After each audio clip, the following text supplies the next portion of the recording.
I'd like to welcome next Shaeron Yapp to join us from the Walk Free Foundation.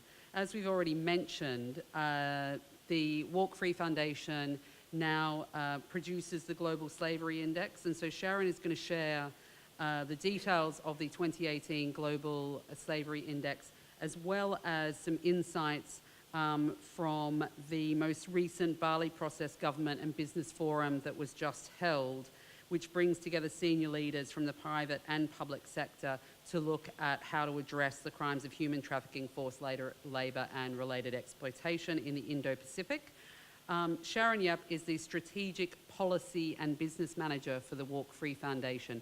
And before I welcome her to the stage, we will just show a quick video that will give you the key findings from the 2018 Global Slavery Index.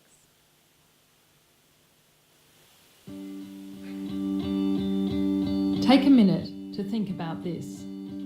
There are approximately 40.3 million men, women and children living in the world who are victims of modern slavery. It is incomprehensible that any slavery exists today. So how can the number be so high? Now, in its fourth edition, the 2018 Global Slavery Index is the world's most vigorous study of this crisis. It measures the prevalence of modern slavery, country by country, the risk factors that make people vulnerable, and each nation's response to this crime.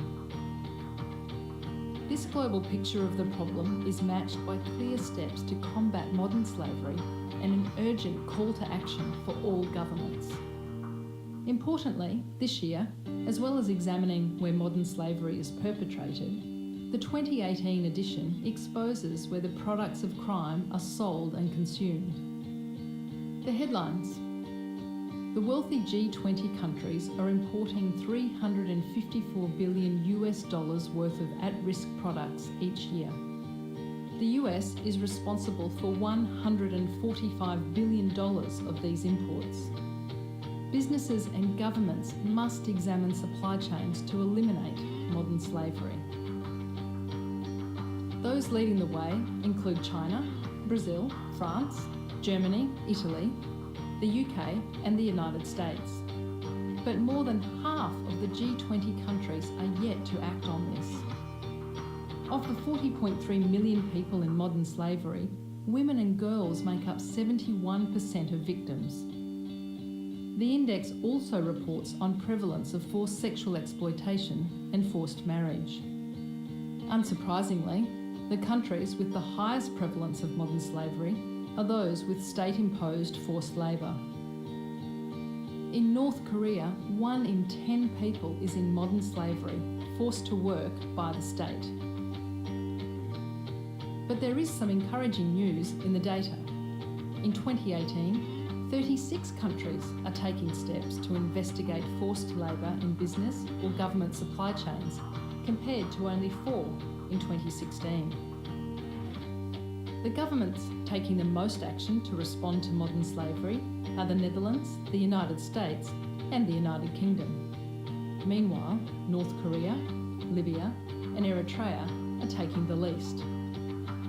Countries with very poor responses to the problem, despite their wealth and resources, include Qatar, Singapore, Kuwait, Brunei and Hong Kong. No country is immune to modern slavery. We must work together across borders to fight this transnational crime. By measuring and working with industry, governments, communities and survivors, and reforming global supply chains, we can set millions free. Find out more at globalslaveryindex.org. Hi everybody, thank you very much for inviting us to come and speak here. It's a real privilege to come and speak at this summit. And really we are very encouraged to see such momentum is growing in the Asia Pac and in Hong Kong. So I'm here today to talk to you a little bit about the GSI and some work that we're doing with businesses and governments in the region through the Bali Process Government and Business Forum. So for some of you, you may not know much about Walk Free or the Mandara Foundation, but we are headquartered in Perth, Western Australia. We're privately funded and founded by Andrew and Nicola Forrest. There's many initiatives that sort of build up the Mandara family. We sort of look at issues about early childhood development, cancer research, there's some Indigenous community work. But really, the Walk Free Foundation is one of the more established initiatives that was founded in 2012. And our mission is hugely ambitious. We're here to disrupt and challenge the systems in the world that allow modern slavery to flourish. So we've mentioned modern slavery a lot today. Many of you will know that terminology, but we use it as an umbrella term, and we're looking at the crimes of forced labour, human trafficking, and slavery and slavery-like practices. And so you've all seen the figure now several times already today, but the number is staggering. It's over 40 million people in slavery, and the majority of those are women and girls. So you've sort of seen the highlights video now, but the GSI is a product now in its 4th edition, and we measure slavery in 4 key ways. We're looking at where is the risk, breaking it down in 167 countries. We look at how are governments responding. We look at the legal policy and the practical actions of over 180 governments in the world. We look at what is making countries vulnerable. What are the factors that are predicting the risks of modern slavery? And then for the first time this year, we've started to look at specific sectors. What products are at highest risk of modern slavery? And so in terms of prevalence, Africa is the region that has the highest risk of modern slavery, but as you'll see, it's closely followed by the Asia Pac. Because when you actually look at absolute numbers, the most slaves are in this region where we are today, over close to 25 million. And we also have started to uncover in the GSI, because you'll notice for those that have been following for the last few editions, the numbers are shifting as we refine our methodology. But the problem is far bigger in the Western countries than we might have previously thought. Numbers have gone up in the US, UK, Australia, and in developed countries. And so just to give you a bit of context, we use over 100 indicators to determine prevalence in combination with national surveys in 54 countries, face-to-face interviews with 70,000 respondents. Now, I do not pretend to be the numbers guru behind this, but my colleague Elise Gordon is here. So if you have curly questions about statistics and the methodology that sits behind this, please do go and find her, and she'd love to talk about that a little bit further. But as you've seen in the video, one of the interesting things is how are governments responding? And it's not surprising. It's the governments that are well-resourced and have the capacity to do this. But when we look at the Asia Pac, the average ranking of governments in this region is really bad. It's a CCC rating because there's just not enough happening here, despite the sheer numbers of victims in this region. And the other interesting statistic is that over 2/3 of them are in forced labour, which brings us back to the business piece. A lot of this is happening in private sector supply chains. Another interesting feature of the GSI is really then starting to look at the import and export data. We often do see modern slavery as an issue, despite our new figures, sort of suggesting that it's limited to poor or underdeveloped countries. And so, but if you only look at prevalence and government responses, that only sort of paints half the picture. We've started to now look at the global trade systems and supply chains that are connecting us closely to issues of slavery. So we've started to analyse these products and look at the different regions around the world, and we're seeing that 354 billion of products that are at risk are being imported by G20 countries. And then if you flip that, so we look at the Asia Pac region, 550 billion of the top 5 at-risk products by value are being exported by the Asia Pac region as well. So laptops, apparel, fish, rice, carpets. It all means that what we're starting to really understand is that we're all very much connected to this issue. So just to close on the GSI sort of section of this, one thing that we are encouraged by is that this is not just a research publication that's sitting on a shelf. Businesses are increasingly starting to use the GSI data in their risk assessments. So we're making this freely available to anyone that's interested. And we're not proposing this as the only tool that businesses should be using. It's one of many. But it sort of is a good starting point for those that are interested in sort of filtering through, well, what are the highest risk products? What regions are affected? So if you're interested in that, please let me know, and we'd be more than happy to talk to you about that. So then another regional initiative that we're working on is the Bali Process Government and Business Forum. Now, I know many of you probably have never heard of it, and it sounds like a rather odd bureaucratic event that maybe is in a nice holiday destination. It's kind of close to the truth, but it actually is groundbreaking in terms of it's one of the only platforms in the world that is bringing together sort of top senior business leaders at chairperson and CEO level, together with foreign ministers and immigration ministers for over 45 different countries to talk about slavery. That in and of itself, you never would have had a few years ago.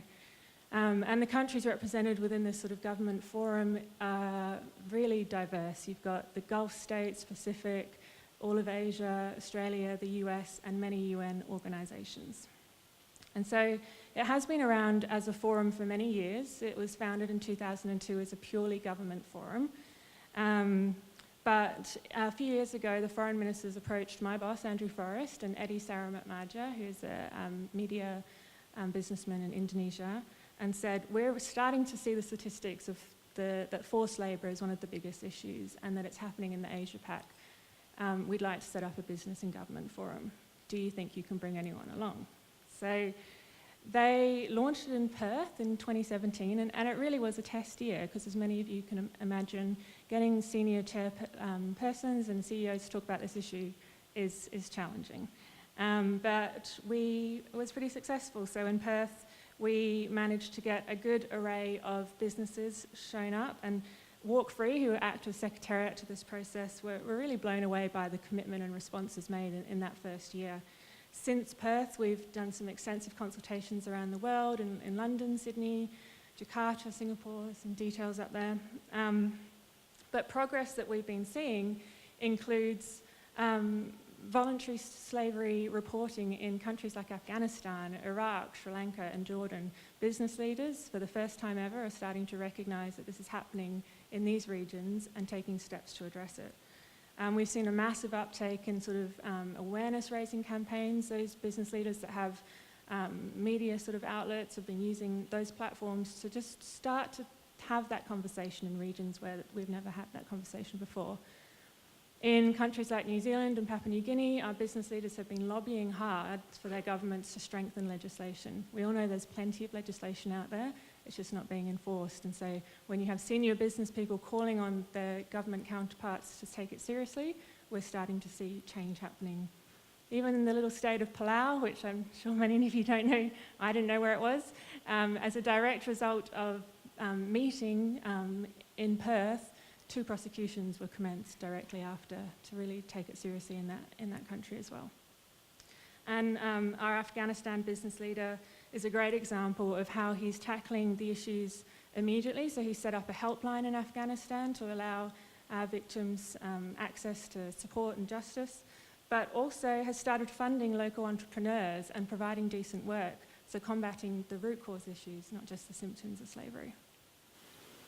And so that brings us to what's been happening in the last few weeks. We had the second forum in Indonesia just a few weeks ago, and we brought together even more business leaders. There actually were about 90 participants there, but 49 business leaders representing even more countries this year.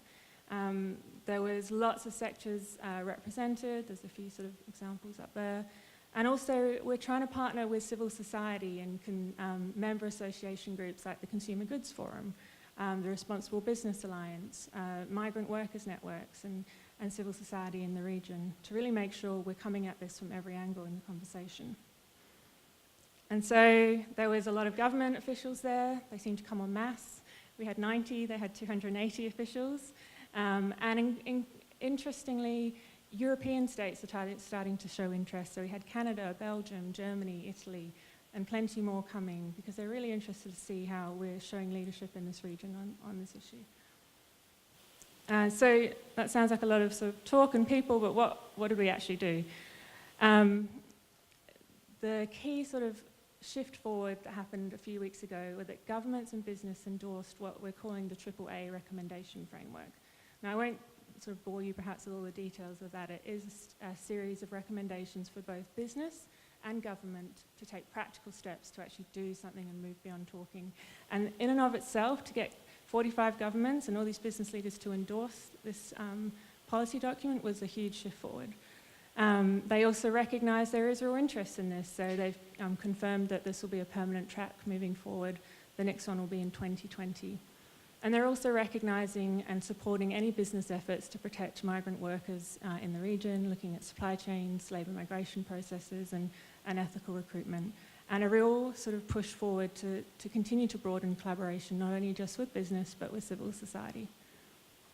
And so on your Convene apps, and we have copies here, or on our website, you can find out more about the specifics that sit behind the AAA framework, but it sort of stands for Acknowledge, Act and Advance. And I think the key thing to mention is that from its inception, Bali process has always been about how can we complement the good work that's already doing in this region. We're not here to create something new. We're not here to compete. We want to work and provide a collaborative platform with everyone so that there's plenty of opportunities for everyone to get involved. So if you are interested and if that's piqued any interest, I'd love to talk to you more about that. We'd love to encourage any senior leaders that would like to get involved in the conversation, or CSR, procurement folk that want to come along to the ongoing workshops and inform the policy and legislative asks that we're seeing emerge in the region. This is the time to be able to help shape government policy and for government and business to have meaningful conversations together. And so I guess from the Walk Free perspective, we are very much aware of the enormity of the challenges ahead of us. We have to maintain the research data set that sits behind the GSI, continue to let the momentum build with the Bali process, but we remain optimistic because of events like this and the convening of so many people in this region, because we are starting to see a genuine change from, albeit still a small but growing group of business leaders and governments that are really starting to address the issue of slavery. So if you're interested in any of those, please come and find me afterwards. Thank you very much.